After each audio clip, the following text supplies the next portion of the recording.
I didn't know the support group wasn't real. I didn't know the women weren't strangers. And I didn't know the man who listened to all of us was listening for a reason. We thought we were helping each other heal, but none of us realized we were all being guided toward the same lie.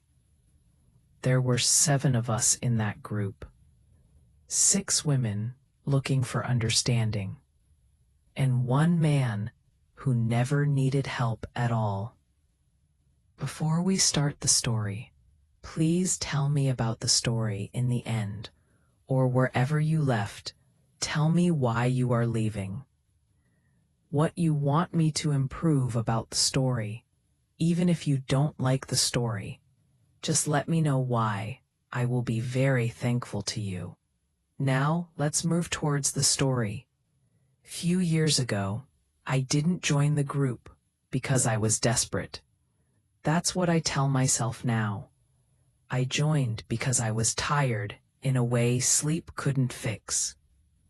It was one of those nights where the house felt too quiet, where the ticking of the clock sounded louder than it should. My husband was asleep upstairs, breathing evenly, unaware that I was sitting alone at the kitchen table with a cup of untouched tea and a screen glowing softly in the dark. I wasn't looking for anything specific. I was scrolling, passing time, avoiding thought. That's when I saw the post.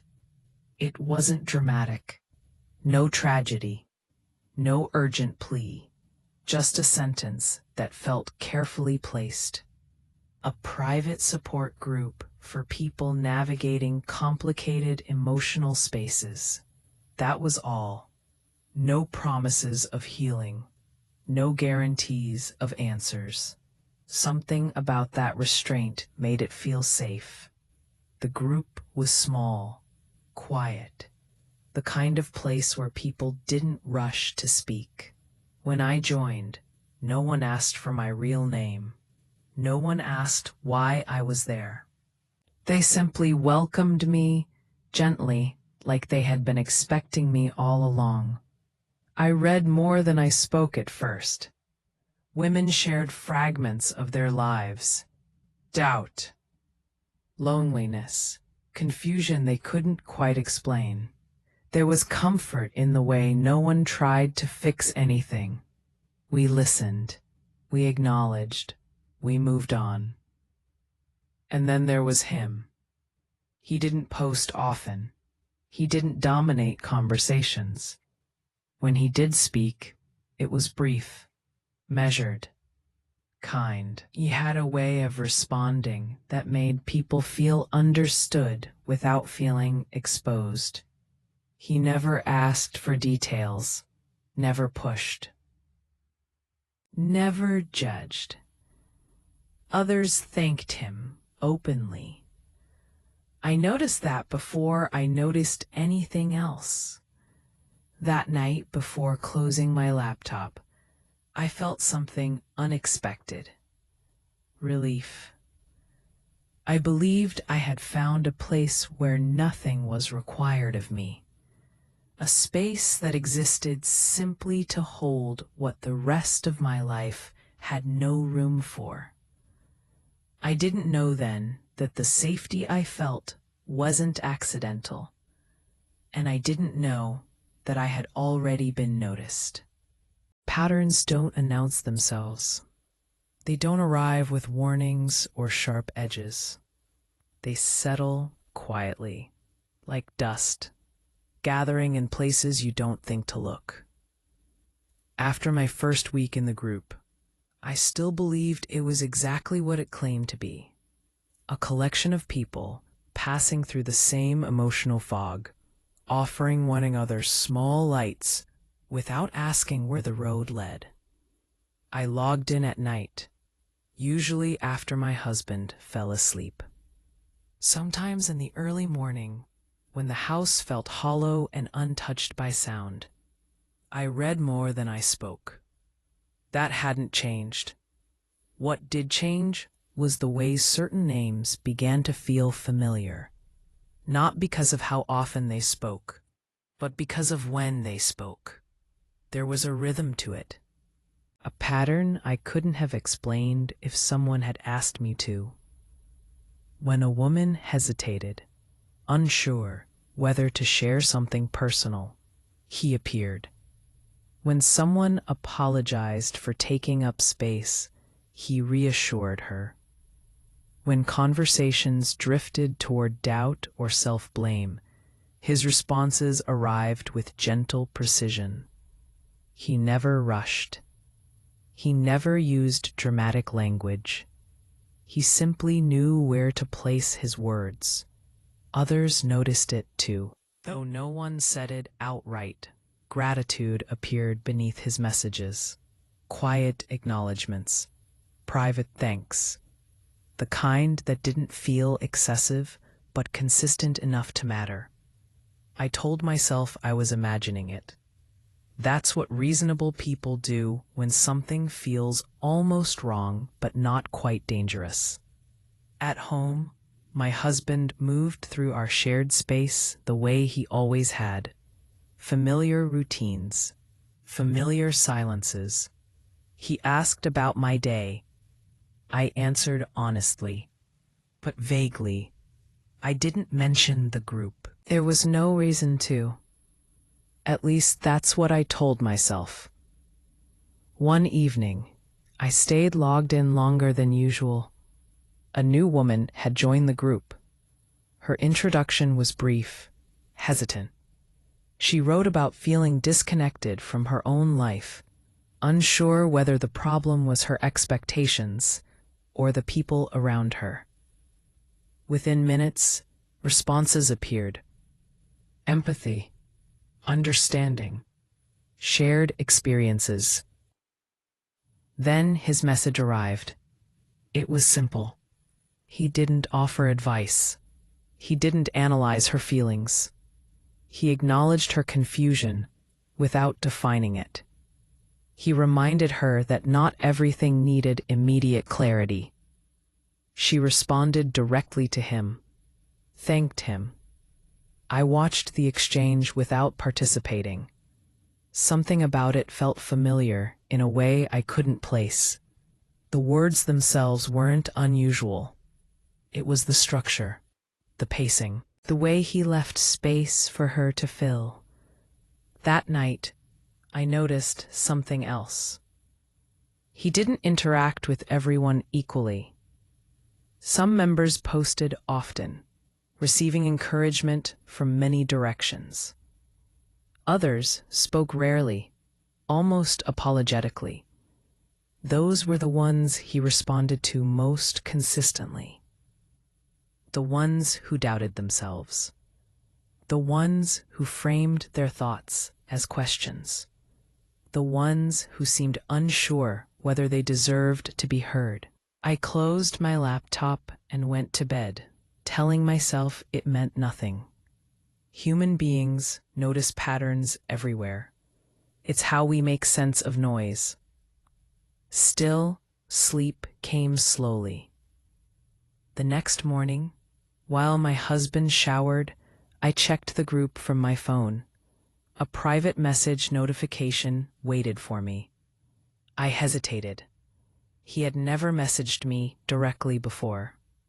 The message was polite, brief, almost formal. He said he appreciated the way I listened, that not everyone knew how to do that well, that sometimes presence mattered more than words.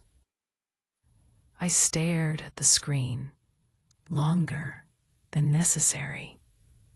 There was nothing inappropriate about it, nothing that crossed a line. And yet I felt as though I'd been singled out in a room when no one was supposed to stand apart. I responded carefully, thanked him, kept my tone neutral. He didn't reply again. That should have reassured me. Instead, it unsettled me. Over the next few days, I paid closer attention, not just to what was said, but to how conversations shifted after he spoke. How certain women became more confident. How others seemed to wait, unconsciously, for his presence before sharing anything substantial. He wasn't loud enough to dominate. He was quiet enough to guide. I started keeping notes. Nothing elaborate, just observations, times, names, small details that didn't mean much on their own. It wasn't suspicion yet. It was curiosity. At home, my husband began spending more time on his phone. Not excessively, just enough for me to notice.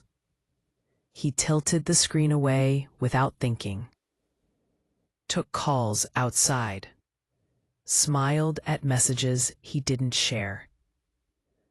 I told myself this was coincidence.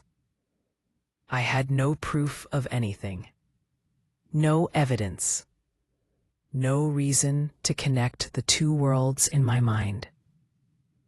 But once you notice a pattern, you don't unsee it. One night, a conversation in the group turned emotional. A woman described feeling invisible in her marriage. She wrote about speaking into silence, about wondering when she had become optional. The room responded softly. Then he spoke. His words were measured, validating her feelings without encouraging anger or blame. He suggested that sometimes people drift not because of cruelty, but because of unspoken needs. She thanked him. So did another woman, and another. I noticed the repetition then, not in the sentiment, but in the phrasing. Certain expressions appeared again and again, carefully neutral, carefully comforting. It felt practiced. I checked the timestamps. His messages often arrived within minutes of emotional peaks, as though he were waiting for them, watching, anticipating. That night, I didn't sleep at all. I lay beside my husband, listening to his breathing, wondering what it meant to feel alone, next to someone you had built a life with. I wondered whether that feeling was universal, or whether it was something we learned to accept without question. In the morning, I joined a private conversation with one of the women from the group. Nothing personal, just a continuation of a public discussion. We spoke cautiously, circling around shared experiences without naming them directly. She mentioned how much she appreciated his presence, how safe he made the group feel. I agreed. I didn't correct her. Instead, I asked questions, small ones. What had drawn her to his responses? What made them feel different? She struggled to articulate it, said he seemed to understand without asking for anything in return, that he never made her feel foolish for feeling the way she did. I listened. That was my role, after all. The realization didn't come all at once. It assembled itself slowly, like a picture built from mismatched pieces. The more I observed, the clearer the shape became. He wasn't just participating. He was positioning himself. That evening, my husband told me he'd be working late. His voice was casual, unconcerned. He kissed my cheek before leaving, as though nothing in the world was misaligned. I watched him go. Then I opened my laptop. The group was quiet at first. A few scattered messages. Then, gradually, activity increased.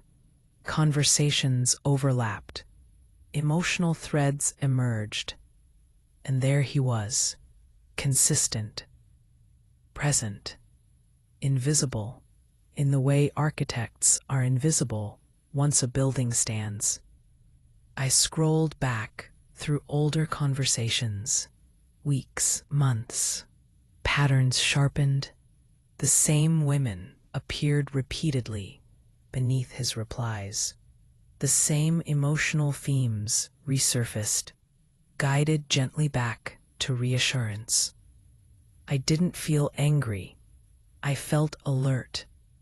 That was the moment I stopped thinking of the group as a place and began seeing it as a system.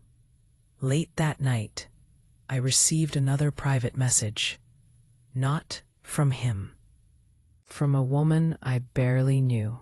She asked if I ever felt like the group revolved around one voice more than others.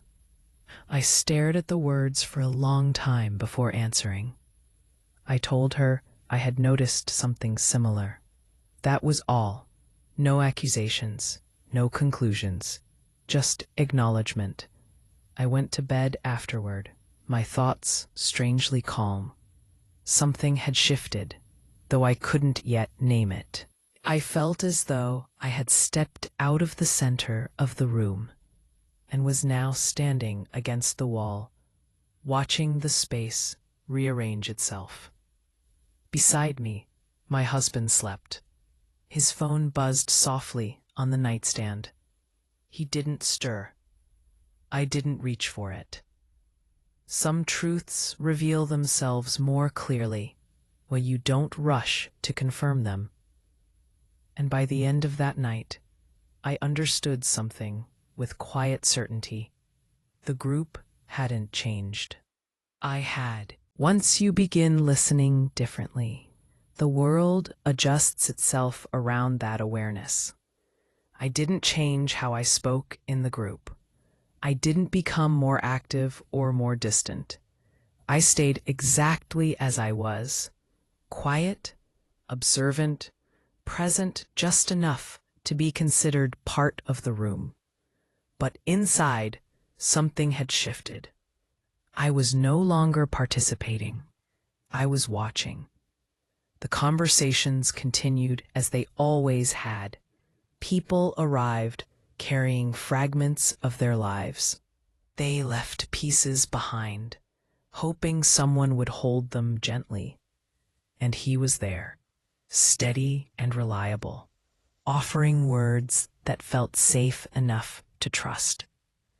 What surprised me wasn't how easily people opened up. It was how quickly the group adjusted around him, as though it were learning his shape. When he didn't respond right away, conversations stalled.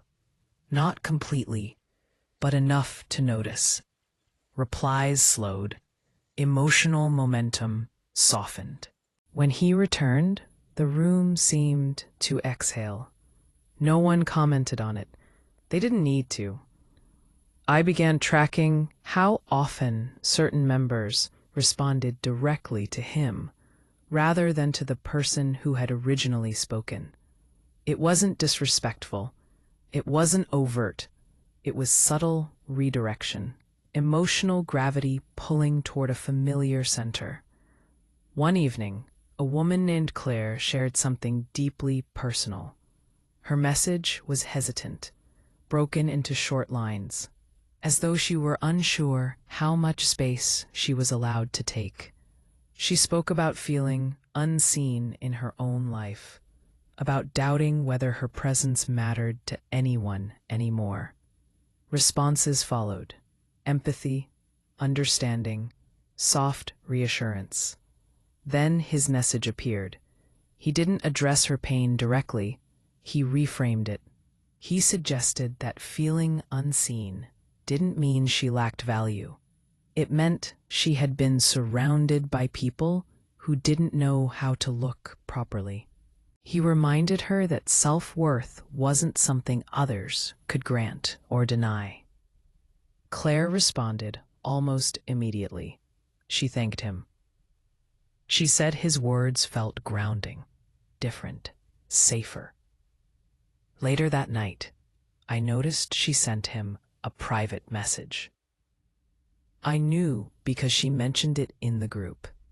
Not explicitly, just in passing. She said she appreciated the chance to continue the conversation one-on-one. No one questioned it. Why would they? Private messages weren't forbidden. Connections formed naturally in spaces like this. It was expected. What wasn't expected was how often those private conversations seemed to happen with him. Over the following days, I noticed references to him appearing in conversations where he hadn't spoken yet. Women mentioned things he had said to them privately. Reflections, insights, emotional support that felt deeply personal. He was no longer just part of the group. He was threaded through it. At home, the air between my husband and me grew subtly strained, not because of arguments or distance, but because of an absence of something I couldn't name. Conversations felt thinner. Routine questions lacked curiosity. He was present, but his attention drifted elsewhere. I watched him more carefully now, not suspiciously, intentionally. He checked his phone frequently, always with a practiced casualness. He kept it face down when we ate dinner. He took it with him into rooms he never used to. Still, I said nothing. Confrontation would have closed doors I wasn't ready to lock. In the group, something else began to happen. The women started mirroring his language. Phrases he used appeared in their messages, not verbatim, but close enough to recognize. They began framing their emotions the way he framed theirs. Calm, measured, controlled. It was as though he were teaching them how to speak about themselves. One night, I tested something. A woman posted about feeling conflicted, torn between wanting closeness and fearing vulnerability.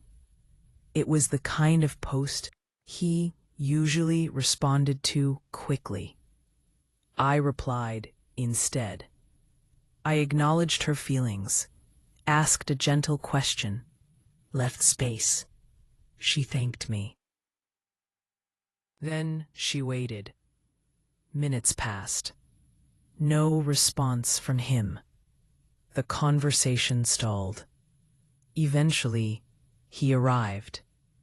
His message didn't contradict mine. It didn't compete. It gently redirected the focus back to his familiar structure. Validation followed by reframing. Reassurance without resolution. The woman responded to him again. I understood then that this wasn't about advice. It was about orientation. I received another private message that week. This one from a woman named Lena. She said she felt confused by how attached she had become to conversations in the group. She asked if I ever worried about relying too much on people we didn't really know. I answered honestly. I told her that connection could be real without being permanent, that trust didn't require surrender, that awareness didn't mean suspicion, it meant choice. She thanked me. Then she asked about him. Not directly. She asked whether I thought his presence shaped the group more than anyone realized. I didn't answer right away. When I did, I chose my words carefully. I said I thought influence often looked like kindness when it was subtle enough. That was all. She didn't respond. But the next day, I noticed something change. Lena stopped addressing him directly in the group. She still participated, but her tone shifted. She spoke more openly, less carefully, as though she were reclaiming something she hadn't known she'd given away. He responded to her less frequently after that. I began to see the boundaries of his attention. He focused on uncertainty. He drifted away from clarity. The realization settled quietly in my chest. This wasn't emotional generosity. It was cultivation. At home, my husband grew more distracted.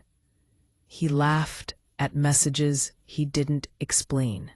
He excused himself from rooms to take calls he said were work-related. His affection became inconsistent, brief gestures that felt more like habit than connection. I didn't ask questions.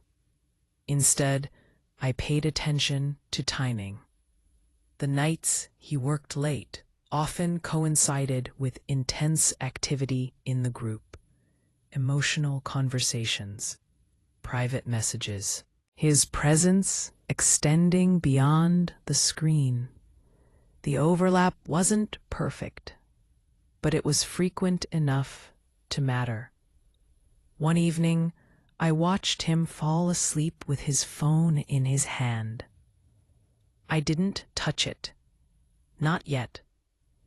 In the group, a new dynamic emerged. Women began referencing one another's private conversations with him, not explicitly, but in ways that suggested overlap. Advice he had given one appeared in another's reflection. Emotional language echoed across threads. They didn't realize it yet, but they were no longer speaking independently. They were responding within a shared framework. The illusion had learned to speak back. Late one night, I received a message from Claire.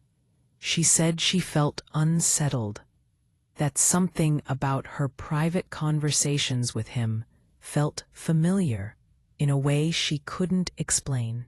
She asked if I had ever experienced that feeling, like hearing your own thoughts spoken back to you, but slightly altered. I told her yes. I told her it was worth paying attention to that discomfort. She didn't respond immediately. The next day, she stopped messaging him privately. He noticed.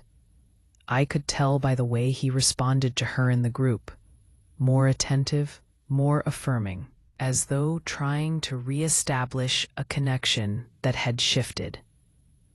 That was the moment I understood something important. He wasn't in control because people trusted him. He was in control because they didn't compare notes. And once comparison began, even quietly, the structure weakened. That evening, I sat alone in the living room, laptop open, the house silent around me. My husband was late again. The group was active. Conversations flowed easily, but the center felt less stable now. He was still there, still speaking, but his words no longer landed with the same weight. I didn't feel triumph. I felt clarity. The group had never been what it appeared to be, but it wasn't powerless either. It had simply needed awareness. And as I closed my laptop that night, one thought remained with me, steady and unavoidable. Illusions don't collapse when they're attacked. They collapse when people stop believing they stand alone. Silence changes when it's shared. Before, it had been something each of us carried privately. Unspoken doubts, fleeting discomforts, small questions we dismissed because no one else seemed to be asking them. But once those silences brushed against each other, they began to sound different, heavier, more deliberate. It didn't start with confrontation. It never does. It started with hesitation. Women paused before responding to him. Replies arrived minutes later instead of seconds. Some didn't respond at all. Not openly, not dramatically, just small absences that altered the rhythm of the room. I noticed it first in the spaces between messages. A question unanswered. A reassurance left unacknowledged. A conversation redirected elsewhere. None of it was rude. It was simply selective. Private messages between women increased quietly. Not confessions, comparisons, gentle check-ins, casual observations framed as curiosity rather than concern. Did he ever say something like this to you? Does this phrasing sound familiar? Am I reading too much into it? I answered carefully. I never led. I never suggested. I listened. Listening had always been my strength.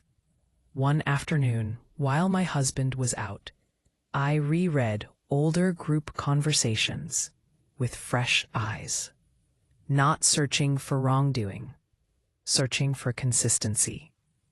And there it was, the same emotional scaffolding repeated across different people, the same careful validations, the same subtle redirections away from anger and toward quiet dependence.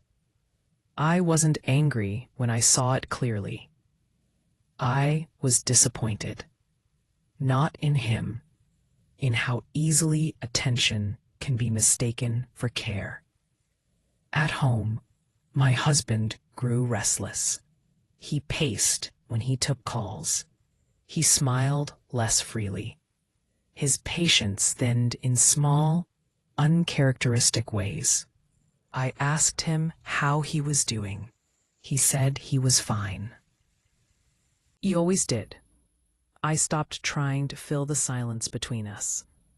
That, too, changed the balance. In the group, a new woman joined. Her introduction was brief, nervous. She spoke about feeling lost, unsure where she belonged anymore. He responded quickly. But this time, something was different. His words landed, but they didn't anchor. Others responded too. Women who rarely spoke stepped in with empathy, shared experiences. Their voices overlapped gently, leaving less space for his to define the tone. He didn't object. He adjusted. That was when I realized how skilled he was, not just at guiding, but at adapting. When control loosened, he softened further. When attention drifted, he redistributed warmth strategically. Still, it wasn't enough, because something else had begun to happen beneath the surface. We were comparing notes, not loudly, not openly, but steadily. One evening, Lena sent a message to a small group of us. She asked if anyone else had noticed how certain private conversations mirrored one another. She wasn't accusing. She was wondering. Claire responded first. She said she'd noticed it too, that sometimes his words felt comforting, but interchangeable, as though they could have been written for anyone. Others followed. Short acknowledgments, careful language, relief, hidden beneath restraint. No one used the word manipulation. No one needed to. I sat with my laptop open, watching the conversation unfold, feeling something loosen in my chest. Not triumph, not vindication, solidarity. At home, my husband came back later than usual that night. He seemed distracted, distant. I watched him set his phone down carefully, screen facing the table.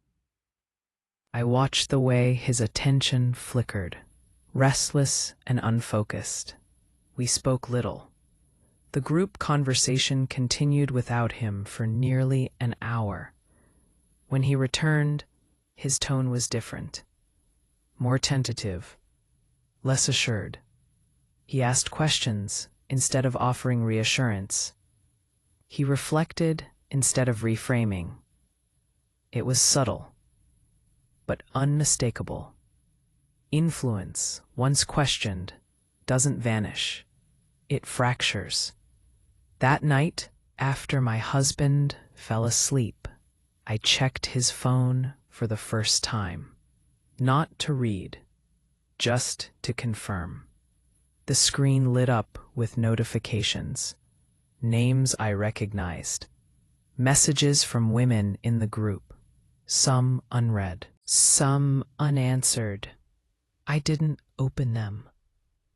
I didn't need to. The truth had already revealed itself, not through evidence, but through pattern. I placed the phone back where it was, and for the first time in a long while, I slept without restlessness, because awareness had replaced uncertainty, and awareness, once shared, has a way of changing everything. The first sign that something was breaking was not chaos. It was restraint. People began choosing their words more carefully, not because they were afraid, but because they were thinking. The easy flow of reassurance slowed. Conversations lingered in uncertainty longer than they used to, without being quickly shaped into something comfortable. The group still existed, but it no longer revolved. He was present, responding when prompted, offering the same calm validation he always had. Yet something in his tone felt misaligned, as though he were speaking into a room that had subtly rearranged itself while he wasn't looking. Women began addressing one another directly. They referenced shared experiences without filtering them through his interpretation. When someone expressed doubt or confusion, answers came from multiple voices, not just one. The balance had shifted.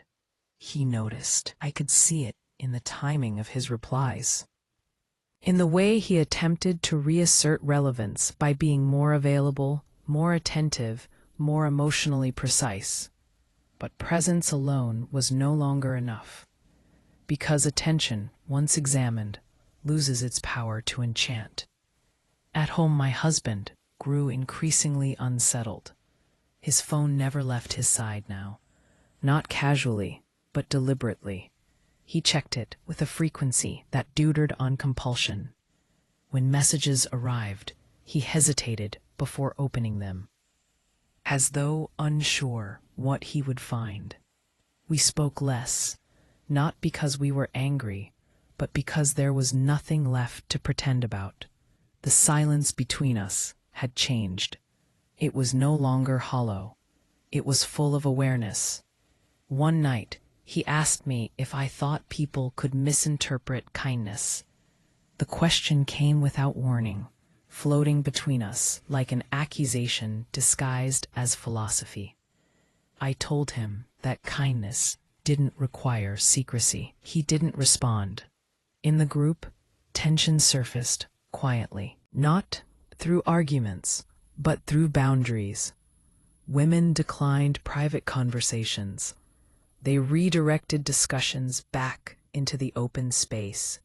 They stopped seeking reassurance from a single source. He adapted again. He began speaking less. When he did speak, his words were more cautious, less confident.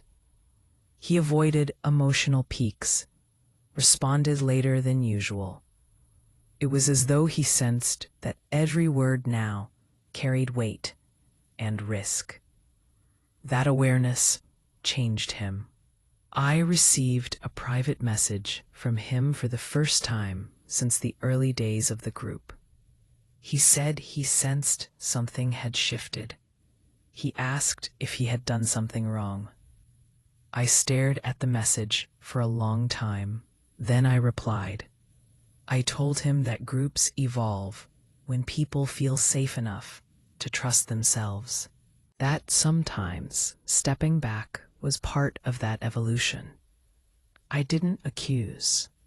I didn't explain. I didn't reassure. He didn't respond. The next day, activity in the group slowed. Not dramatically, just enough to notice. Conversations felt more grounded, less reactive. The emotional intensity softened into something steadier. And without that intensity, his influence diminished further.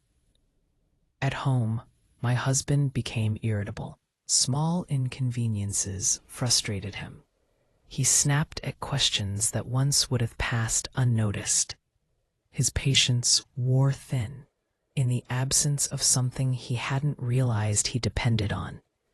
Control, once tasted, is difficult to relinquish.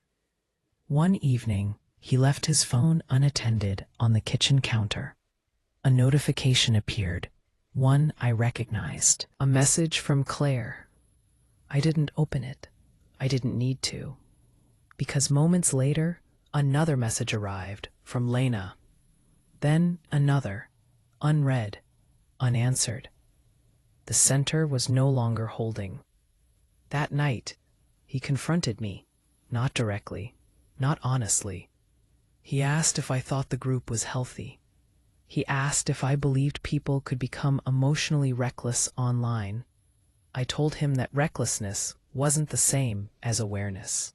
I told him that secrecy thrived in isolation, but dissolved in shared understanding. He went quiet. In the group, something remarkable happened. A woman openly questioned the dynamics, not accusing anyone, simply asking how influence shaped vulnerability.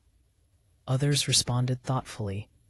They spoke about boundaries, about emotional responsibility, about how support could exist without dependency.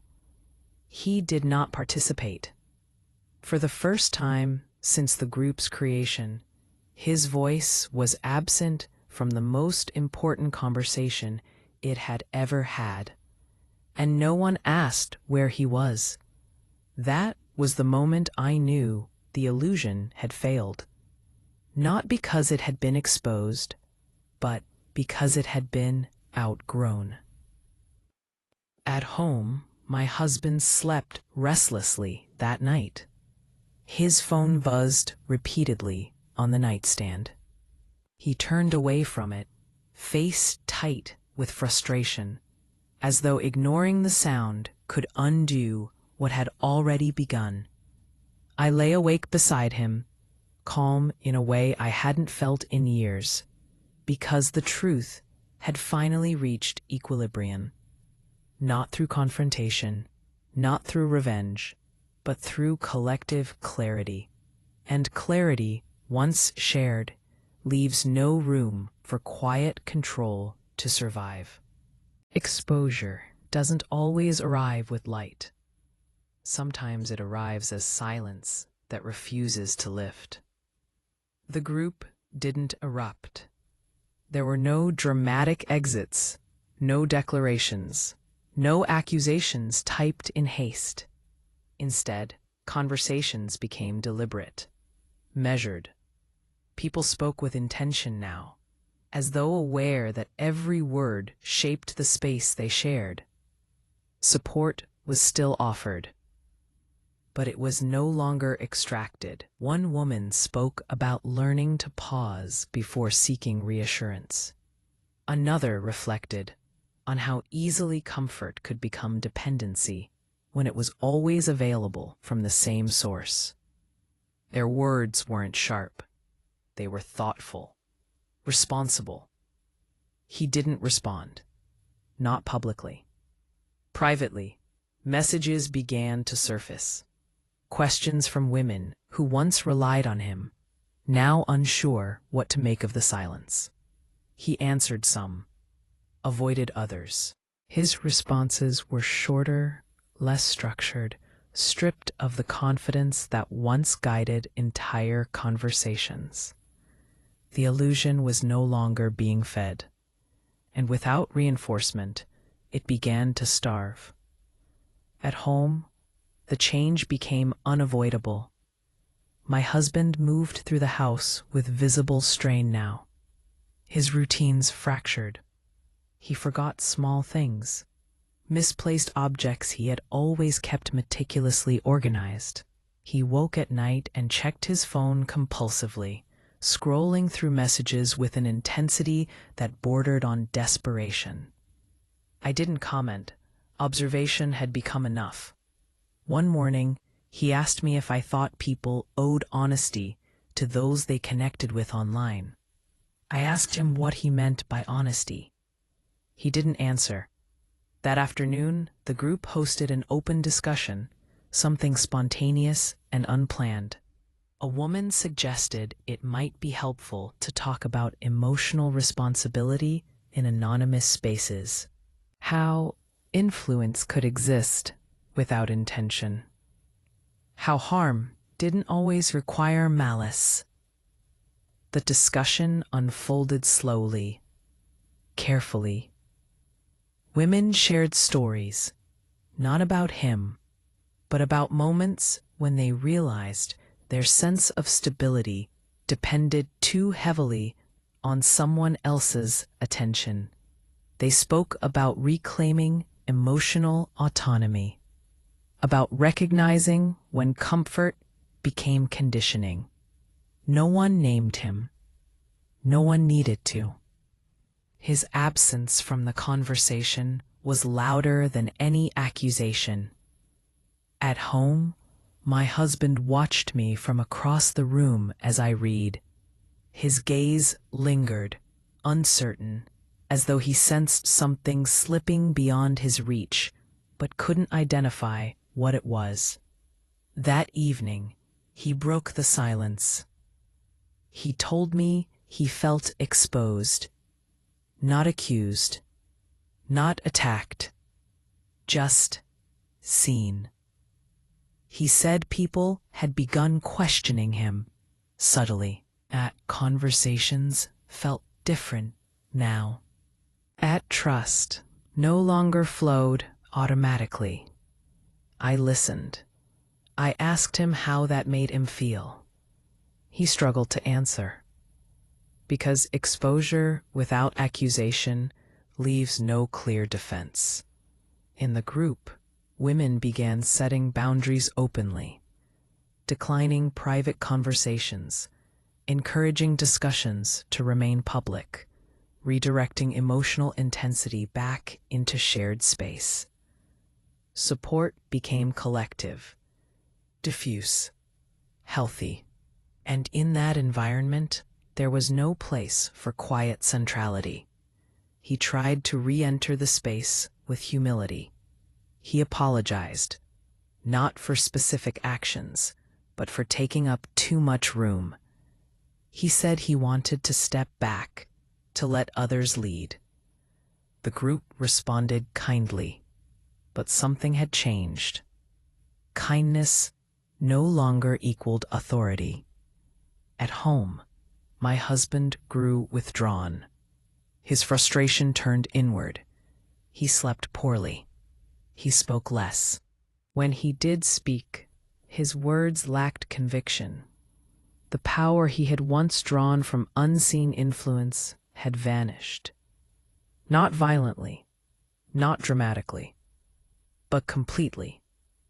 One night, he asked me if I thought people could forgive something that had never been named.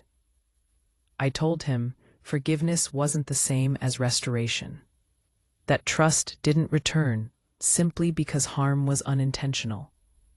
He nodded, slowly, as though understanding for the first time. The group continued without him, not by exclusion, but by evolution. New voices emerged, different dynamics formed. The space felt lighter, steadier, less charged, and in that steadiness, the truth settled. Influence without accountability cannot survive awareness. At home, the man I had married faced himself without the mirror of constant validation. He confronted the quiet that followed when admiration disappeared. And in that quiet, there was no one left to redirect his discomfort. Only himself. Collapse rarely announces itself. There is no moment where everything shatters at once. No singular event that marks the end. Instead, it arrives in small adjustments, habits that no longer fit, routines that feel suddenly unnecessary, silences that stretch just a little too long. My husband's days became unstructured. Without the constant pull of conversations waiting to be answered, his attention wandered aimlessly. He checked his phone out of habit, then set it down again, frustrated by the absence of urgency. The group no longer needed him, and without being needed, he seemed unsure who he was. At home, his energy flattened. The restlessness that once kept him engaged dissolved into inertia. He began leaving tasks unfinished. Conversations trailed off. Decisions were deferred. I watched him with a strange mixture of distance and recognition, because I understood something he was only beginning to grasp. Validation can feel like purpose when you don't examine its source. In the group, life continued. Conversations were calmer now, less emotionally charged. Women spoke with a confidence that came from self-trust rather than reassurance. They supported one another without seeking approval. The space had matured, and maturity left no room for dependency. My husband tried to reinsert himself once more, not with authority, but with vulnerability. He shared that he had been reflecting, that he wanted to understand where he had gone wrong. The group responded gently, but gently is not the same as eagerly. They listened. They did not center him, and that difference hollowed him more than anger ever could. At home, he began to talk about feeling invisible, about losing relevance, about not knowing where he fit anymore. I listened. I didn't comfort him the way I once might have, not out of cruelty, but because comfort without accountability would have repeated the pattern. One night, he asked me if I thought he was a bad person. I told him that goodness wasn't a fixed trait. It was a practice. That answer unsettled him, because practices require effort. In the group, someone shared an insight that echoed quietly through the space. She wrote about how power often masquerades as care when it isn't questioned, about how reclaiming agency meant learning to sit with discomfort, rather than outsourcing it. The message resonated. He read it. He didn't respond. At home, he slept less. He stared at the ceiling at night, his thoughts circling without resolution. The phone buzzed less frequently now. When it did, it was never for him. The collapse was not loud. It was isolating.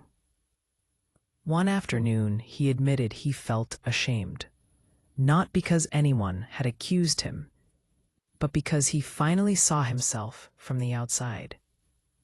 I asked him what he saw. He said he saw someone who had needed to feel important, more than he needed to be honest. That was the first true thing he had said in a long time. In the group, conversations turned toward rebuilding, toward creating healthier norms, clearer boundaries, shared responsibility. The focus was forward-looking, constructive. He no longer belonged there. Not because he was banned, but because the role he once occupied no longer existed. At home, our relationship stood at a crossroads. Not dramatic, not explosive, just undeniably changed.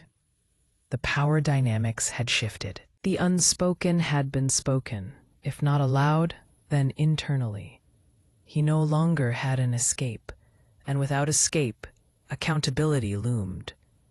One evening, as the sun set quietly through the window, he asked me if I thought there was a way back from who he had been to someone worth trusting again. I told him that redemption wasn't something others could grant. It was something he had to practice, consistently, privately, without applause. He nodded, and for the first time, he didn't reach for his phone. Silence, once feared, eventually becomes honest. It no longer begged to be filled. It no longer pressed against the walls, demanding explanation or reassurance. It simply existed, steady, unblemished, and real. After the group moved on, the house felt different. Not emptier, clearer. The constant undercurrent of distraction had faded, leaving behind a quiet that revealed rather than concealed. My husband no longer checked his phone in reflex. When notifications appeared, they were ordinary, work messages, reminders, nothing that carried emotional weight. The device had lost its power, and with it, so had the version of himself that depended on unseen validation. The group still existed, though I no longer visited it as often.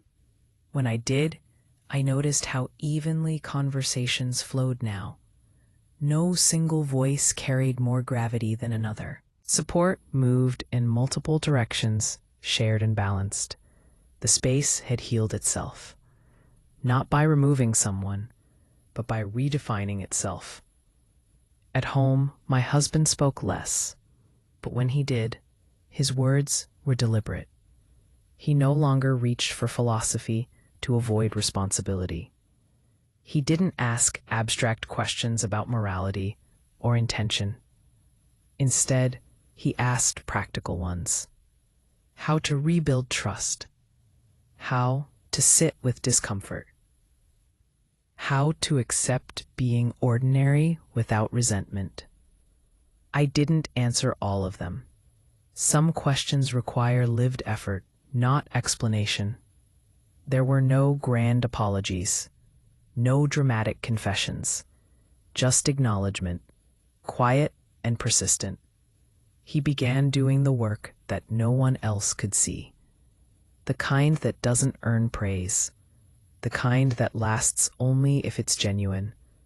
And I watched, not to judge, but to decide, because awareness brings choice. The women from the group moved forward too. Some stayed connected. Others drifted away naturally, their lives pulling them elsewhere. No one seemed diminished by the loss of a central figure. If anything, they seemed stronger. I thought often about how close we all had been to mistaking attention for care, how easily that confusion could have hardened into something darker if left unexamined. The revenge, I realized, had never been about punishment. It had been about removal. Removing secrecy, removing isolation, removing the illusion that control could exist quietly and without consequence. Nothing dramatic had happened, and yet everything had changed. One evening, weeks later, my husband and I sat together without speaking. The silence between us was no longer tense. It was reflective. A pause rather than a void.